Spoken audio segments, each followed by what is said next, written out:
I want to bring out a minute from a sermon that I heard like about 40 years ago, and it was about Belshazzar and what he didn't realize, what, let's say, his grandfather. In reality, it was his grandfather, as you would read it more in the Bible.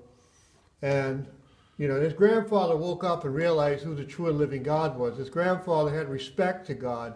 When he took the articles of the temple, maybe he burned the temple in Jerusalem and wiped the city out, but he respected the articles of the temple. And eventually he woke up and realized who the true and living God was. However, Belshazzar fell from this, and his heart got lifted up, and he took the articles of the temple and used them for his pagan feast. And what happened? You know, you got to watch out. The hand came out of nowhere and wrote on the wall. And you got to realize, you don't know when the end is coming, but you don't play around with God. You don't try to fall away from your heritage.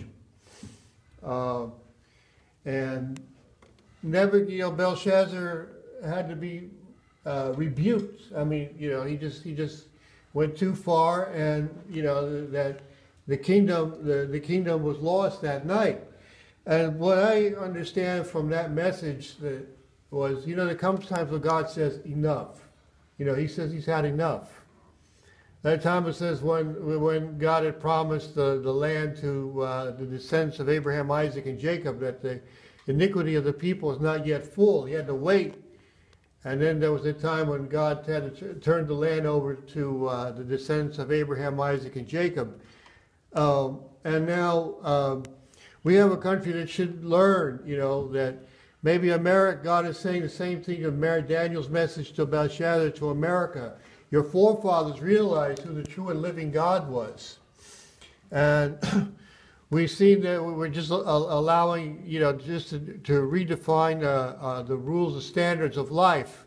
And we just accepting things of that were just never considered normal, And what is happening when we allow this sin, we just shrug our shoulders at what happens. It's like America is like Belshazzar. He was found in the balance, weighed in the balances and found wanting. America is being found in the balance and found wanting. At a time when,